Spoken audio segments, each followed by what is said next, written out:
Continuando con el estudio de primera carta a los Tesalonicenses capítulo 4, versículo 17, veremos el punto número 5 de este estudio. Los 8 argumentos para una parusia real, física y visible. A continuación presento 8 argumentos independientes y acumulativos que demuestran, más allá de cualquier duda razonable, que la parusía o la segunda venida de Cristo será real, física, visible, audible y pública. Estos argumentos refutan directamente cualquier noción de un rapto secreto o una venida invisible o espiritual. El primer argumento, el antecedente, resurrección y ascensión de nuestro Señor Jesucristo. La premisa, la forma de la partida determina la forma del regreso. ¿Y cuál es la evidencia bíblica? Que en la resurrección Jesús resucitó de manera real, física y visible. No fue una resurrección espiritual o simbólica. Fue corporal. Justamente invitó a su discípulo Tomás a tocar sus manos y su costado. Juan capítulo 20, versículo 27 menciona. Luego dijo a Tomás, pon aquí tu dedo y mira mis manos, y acerca tu mano y métela en mi costado, y no seas incrédulo, sino creyente. También vemos cómo Jesús comió pescado delante de los discípulos. Eso lo encontramos en el Evangelio de San Lucas, capítulo 24, versículos 42 y 43. Entonces le dieron parte de un pez asado y un panal de miel, y él lo tomó y comió delante de ellos. Y también en Lucas capítulo 24, versículo 39, donde menciona, mirad mis manos y mis pies, que yo mismo soy. Palpad y ved, porque un espíritu no tiene carne ni hueso, como veis que yo tengo. Ahora también vemos ese precedente de la ascensión. Jesús ascendió de manera real, física y visible. Los discípulos lo vieron ascender. En el libro de los Hechos, capítulo 1, versículo 9, nos menciona que Jesús, habiendo dicho estas cosas, viéndolo ellos, sus discípulos, fue alzado y le recibió una nube que le ocultó de sus ojos, mientras ellos miraban. Es enfático el texto. No fue una ascensión espiritual e invisible. Y vemos más adelante en el versículo 11 la promesa de los ángeles, ¿no? Que vemos allí, los cuales también les dijo, varones Galileos, ¿por qué estáis mirando al cielo? Este mismo Jesús que ha sido tomado de vosotros al cielo, así vendrá como lo habéis visto ir al cielo. El adverbio así, autos, indica modo, manera y circunstancia.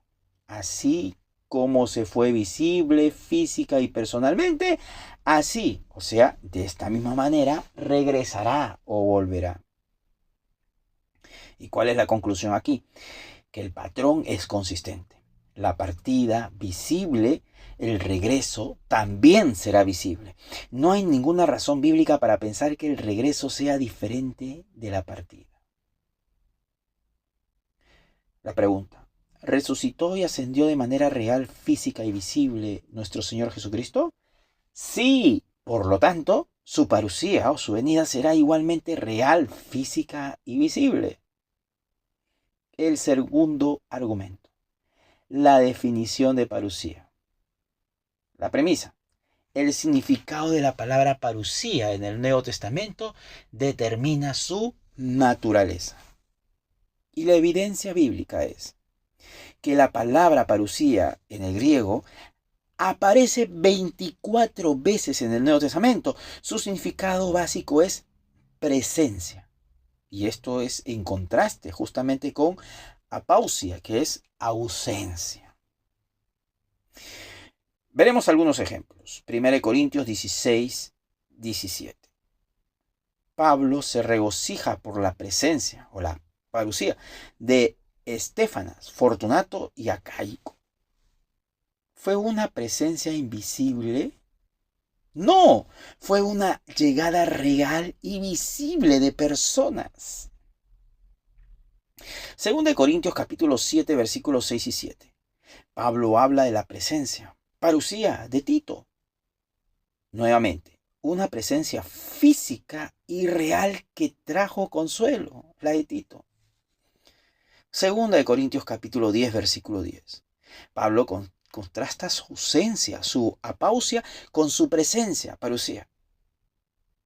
La presencia es tangible y visible. Filipenses 1:26, donde Pablo escribe, para que abunde vuestra gloria en Cristo Jesús por mi presencia, parusía, otra vez entre vosotros. Filipenses capítulo 2, versículo 12, como siempre habéis obedecido, no como en mi presencia, parusía solamente, sino mucho más ahora en mi ausencia, apausia. Vemos aquí el contraste en este texto. Y hay una observación aquí, que en todos estos casos, parusía se refiere a la presencia física y visible de personas. Nunca se usa para una presencia invisible o espiritual de alguna persona. No hay ningún precedente bíblico para una parusía secreta o invisible. Término parusía se habla explícitamente de una presencia real, física y visible. No podemos mencionar que hay precedente bíblico para interpretar parusía como algo invisible o una presencia espiritual. Y la aplicación a Cristo de este término. Si el mismo término se usa para la presencia de Jesús 17 veces en el Nuevo Testamento, debemos concluir que su parusía será de la misma naturaleza, real, física y visible. Cambiar el significado solo para Cristo sería una inconsistencia hermenéuticamente insostenible. No hay precedente bíblico para ello. Según el uso bíblico, parusía significa presencia real, física y visible. No hay ningún caso de presencia invisible o espiritual en el Nuevo Testamento para interpretar parusía como ello. El tercer argumento, los textos bíblicos. La premisa. Los textos que describen la parusía usan metáforas de visibilidad y publicidad. Y hay una evidencia bíblica, no una, hay muchas. Mateo 24:27, donde menciona, porque como el relámpago que sale del oriente y se muestra hasta el occidente, así será la venida, o la parusía, del Hijo del Hombre. El relámpago es público, es instantáneo y es visible para todos e inconfundible. No es secreto. Mateo 24:30, de la misma manera menciona, entonces aparecerá la señal del Hijo del Hombre en el cielo, y entonces lamentarán todas las tribus de la tierra, y verán al Hijo del Hombre viniendo sobre las nubes del cielo con poder y gran gloria. Texto dice verán, indica visibilidad. Primera de Tesalonicenses capítulo 4, versículo 16. Voz de mando, voz de arcángel, trompeta de Dios. Hay unos elementos auditivos que indican publicidad. Según de Tesalonicenses capítulo 1, versículos 7 y 8. Cuando se manifieste el Señor Jesús desde el cielo con los ángeles de su poder en llama de fuego. La llama de fuego es un fenómeno físico y observable. Según de Tesalonicenses capítulo 2, versículo 8.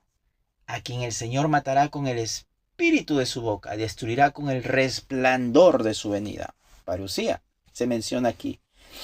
El resplandor, epifanía, indica una manifestación gloriosa y brillante. Apocalipsis 1:7. He aquí que viene con las nubes y todo ojo lo verá. Hay un énfasis en la visibilidad universal en este texto bíblico. Vemos entonces que los textos muestran que la parusía se describe consistentemente como un evento público, audible, visible, glorioso, repentino y asociado con el juicio. Ninguno de estos textos sugiere un evento secreto o invisible. El cuarto argumento, el contexto cultural grecorromano.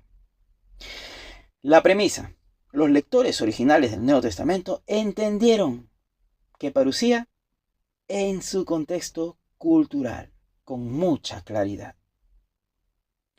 Y la evidencia histórica lo demuestra. En el mundo grecorromano, la parucía de un rey o emperador era una visita oficial pública, no una presencia invisible o espiritual. Y esto incluía procesiones, aclamaciones populares, manifestaciones visibles de honor, ceremonias de recibimiento, apantesis, y entrada triunfal a la ciudad. Y los testimonios de las fuentes que podemos ver en la historia es las inscripciones que registran la parucía de emperadores, los escritos de historiadores como Polibio, las cartas de funcionarios como Papiros. Ahora, la aplicación a Cristo. Los lectores originales de Pablo, los tesalonicenses, los corintios, etc., habrían entendido la parucía de Cristo en este sentido cultural. Una venida real y visible del Rey. No habrían pensado en una presencia invisible o espiritual o un rapto secreto. Eso les habría parecido una contradicción en sus propios términos y cultura. En el contexto cultural grecorromano, parucía se refiere a una presencia real, física, oficial y pública de una autoridad en contraste con su ausencia. El quinto argumento. La relación con otros términos griegos. La premisa. El Nuevo Testamento usa múltiples términos para describir la segunda venida de Cristo, todos enfatizando visibilidad y manifestación. La evidencia bíblica. El Nuevo Testamento usa al menos 8 términos griegos para describir o para hacer referencia a la segunda venida de Cristo. Vamos a empezar con el primer término, justamente el que hemos estado estudiando, parucía, que significa presencia, venida. Lo usa el Nuevo Testamento 24 veces, ya lo hemos visto. El segundo término, erjomai, que significa venir, usado por Cristo mismo. Vendré otra vez, como menciona Juan 14:3. Es un verbo de movimiento visible. El tercer término griego, apocalipto, revelar, descubrir, hacer visible. Cuando se manifieste el Señor Jesús. Según de Tesalonicenses capítulo 1, versículo 7. La apocalipsis implica que algo oculto se hace visible. El cuarto término griego que usa el Nuevo Testamento es apocalipsis, revelación.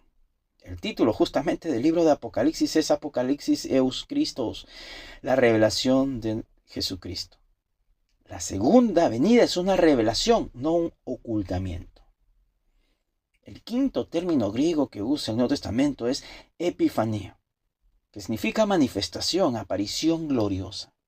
La manifestación gloriosa de nuestro gran Dios y Salvador Jesucristo. Tito capítulo 2 versículo 13. Este término se usa para la visita de un emperador o la manifestación de una deidad. El sexto término griego que el Nuevo Testamento usa para la venida de Cristo o hace referencia a ella es okamonai, que significa aparecer, ser visto. Hebreos 9:28 menciona, aparecerá por segunda vez, haciendo referencia a Jesucristo. El verbo en voz pasiva indica ser visto. Como séptimo término griego, vemos fanero, que significa hacer manifiesto, hacer visible. Como menciona 1 Pedro 5:4. Cuando aparezca el príncipe de los pastores, haciendo referencia a Jesucristo. Como octavo término griego, heko, llegar, estar presente. He aquí, vengo pronto. Lo menciona Apocalipsis múltiples veces. En el capítulo 2, versículo 25, capítulo 3, versículo 11, 22:7, capítulo 12, 20. ¿Y cuál es la observación en esto que hemos leído? Todos estos términos enfatizan la visibilidad y la manifestación. No hay un término griego en el Nuevo Testamento que signifique venir en secreto o invisible. La idea de un rapto secreto es una construcción teológica posterior, no un concepto bíblico como lo hemos analizado. Justamente los 8 términos griegos son sinónimos o términos relacionados que describen un único y solo evento, la segunda venida de Jesucristo. Claro, desde diferentes perspectivas. No hay 8 segundas venidas o no hay diferentes segundas venidas. No hay una fase secreta y una fase pública. Hay una sola y única segunda venida de Cristo, descrita con un rico vocabulario griego. Vamos a ir al sexto argumento, la historia de la iglesia. La premisa: el consenso histórico de la iglesia es un criterio teológico importantísimo que debemos tener en cuenta nosotros los cristianos. ¿Y cuál es la evidencia histórica? Que a lo largo de la historia de la iglesia, desde los padres apostólicos hasta los reformadores, la parucía se entendió como un evento visible, público y glorioso. Vamos a ver algunos padres de la iglesia desde el año 100 hasta el 400 después de Cristo. Por ejemplo, Clemente Romano, en el 97, habla de la resurrección y la venida del Señor. Ignacio de Antioquía, en el 107, espera la venida del Señor. Justino Mártir, en el 160, enseña una segunda venida visible. Ireneo de León, en el 180, discute la apantesis como encuentro. Hipólito de Roma, en el 200, enseña la resurrección después de la tribulación. Tertuliano, en el 210, mantiene una interpretación tradicional. Ahora veremos los credos ecuménicos, que son importantes también tomarlos en cuenta. Por ejemplo, el credo de los apóstoles, aproximadamente del año 200, menciona: ha de venir a juzgar a los vivos y a los muertos, haciendo referencia a Jesucristo. El credo niceno del 325, ya ha de venir otra vez con gloria para juzgar a los vivos y a los muertos. En la Reforma Protestante, del año 1500 a 1600, Martín Lutero enseñó una segunda venida visible. Juan Calvino enseñó una segunda venida visible también. La Confesión de Augsburgo de 1530 menciona: Cristo aparecerá al fin del mundo para juzgar. La Confesión de Fe de Westminster de 1647: Cristo vendrá para juzgar a los vivos y a los muertos. En cambio, en el siglo XIX, donde aparecen muchas corrientes nuevas, teológicas, novedosas, aparece un personaje, John Nelson Darby, que desarrolló la doctrina del rapto secreto pretribulacional alrededor del año 1830, siglo XIX. Vemos también el movimiento de los hermanos de Plymouth, que justamente popularizaron esta doctrina. Y la Biblia de referencia o de estudio, Scofield, con sus anotaciones, de 1909 a 1917, difundió el sistema dispensacionalista con la teología dispensacional, justamente, incluyendo en la escatología de esta teología el rapto secreto. Lo difundió en Norteamérica y por ende en Latinoamérica se popularizó de forma masiva. También el Seminario Teológico de Dallas de 1924 institucionalizó esta enseñanza del dispensacionalismo y también lo de la escatología, que incluía el rapto secreto. Vemos entonces una observación en todo ello, que la idea de un rapto secreto o una presencia invisible o espiritual de Cristo es una novedad del siglo XIX. No tiene apoyo en la tradición histórica de la Iglesia, en la fe histórica del cristianismo. Ningún padre, ningún concilio, ningún credo, ningún reformador o confesión de fe la enseñó antes del siglo XIX. Ahora, si usted cree que la parucía será real, física y visible, está de acuerdo con el consenso abrumador de los cristianos de todos los siglos. Pero si cree en una presencia invisible o espiritual, o en una segunda fase, o en una primera fase de su segunda venida de Cristo de forma espiritual invisible o de un rapto secreto, está sosteniendo una doctrina que surgió en el siglo XIX sin apoyo histórico. Veremos el séptimo argumento, la sana doctrina. Cristología versus docetismo. La premisa: la doctrina de la segunda venida debe ser consistente con la doctrina de la encarnación y la resurrección. La evidencia bíblica y teológica al respecto de ello. Por ejemplo, el docetismo fue una herejía de los primeros siglos que enseñaba que Jesús no tenía un cuerpo físico real, sino que solo parecía tenerlo. Del griego dokeo, parecer. Para los docetistas, la crucifixión fue una apariencia, no un sufrimiento real. El apóstol Juan combate justamente esta herejía explícitamente en su evangelio y en sus cartas. El verbo se hizo carne, menciona el apóstol Juan en capítulo 1, versículo 14. No dice pareció carne, sino se hizo carne, real. En su carta, en su primera carta, capítulo 1, versículo 1 al 3, donde dice: lo que hemos visto con nuestros ojos, lo que hemos contemplado y nuestras manos han palpado o tocado, y hace un énfasis en la realidad física aquí justamente. También en esta carta, en el capítulo 4, versículo 3, menciona que todo espíritu que no confiesa que Jesucristo ha venido en carne, no es de Dios, y este es el espíritu del anticristo. La realidad de la resurrección. Lucas, capítulo 24, versículo 39, donde menciona: mirad mis manos y mis pies, que yo mismo soy, palpad y ved, porque un espíritu no tiene carne ni huesos, como veis que yo tengo. Jesús comió pescado delante de los discípulos.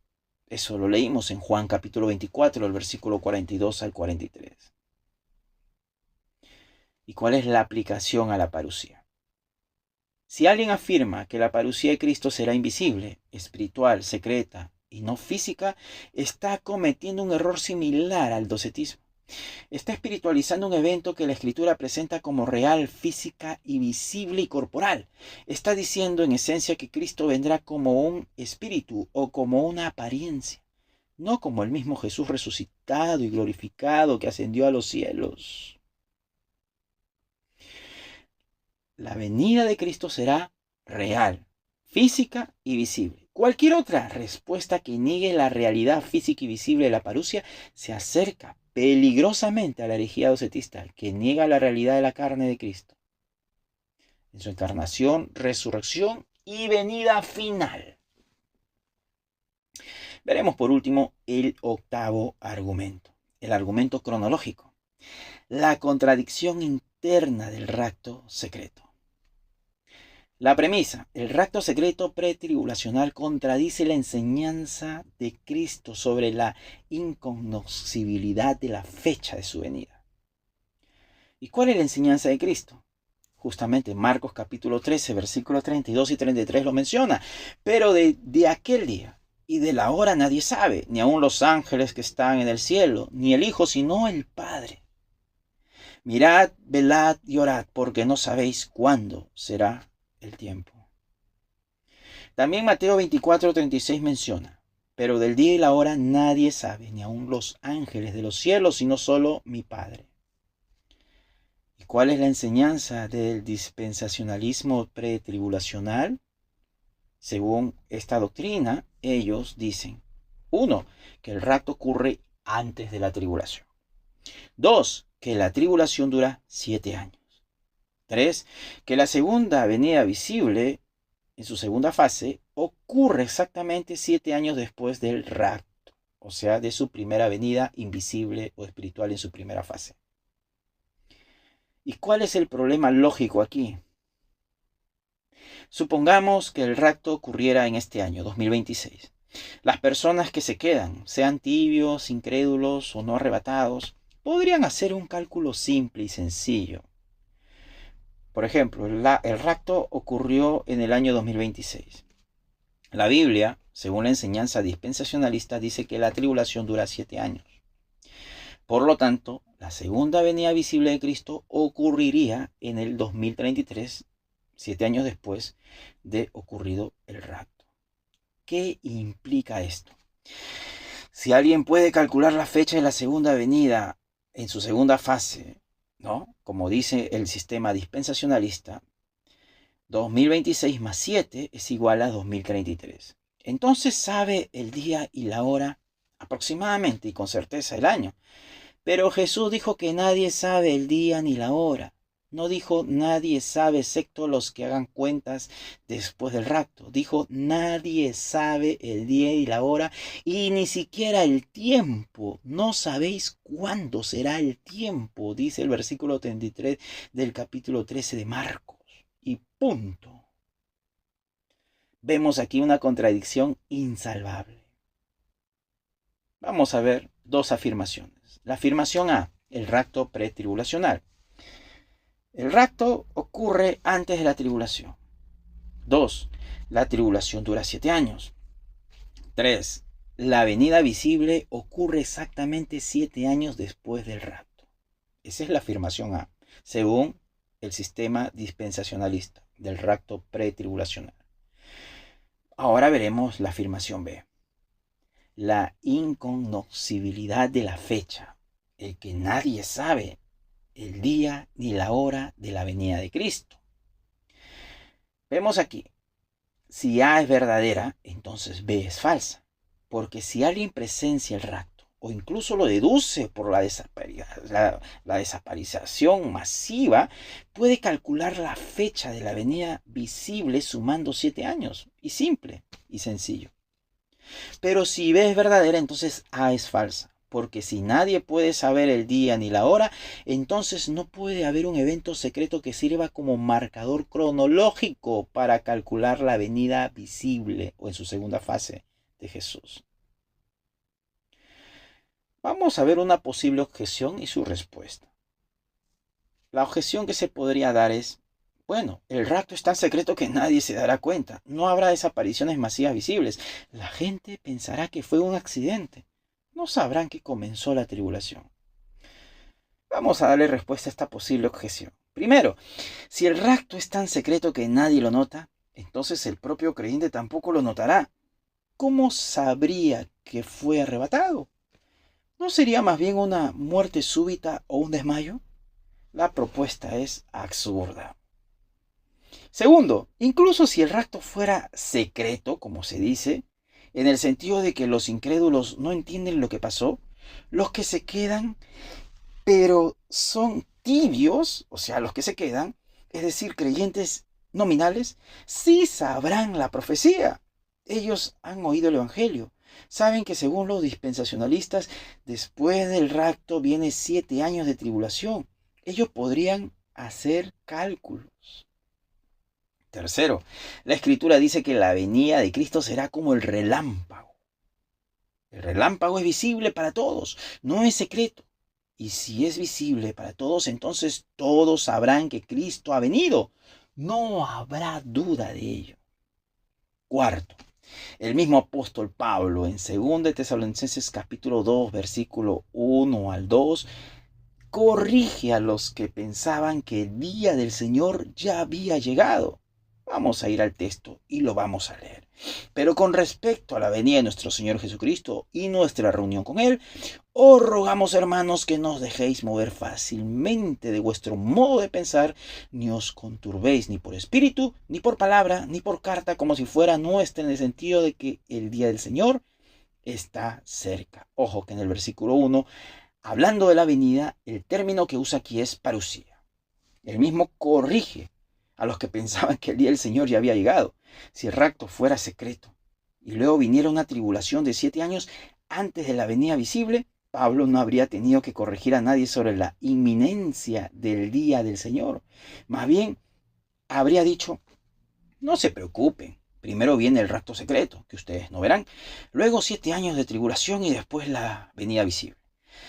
Pero Pablo no dice eso. Dice que el día del Señor no vendrá sin que antes venga la apostasía y se manifieste el hombre de pecado.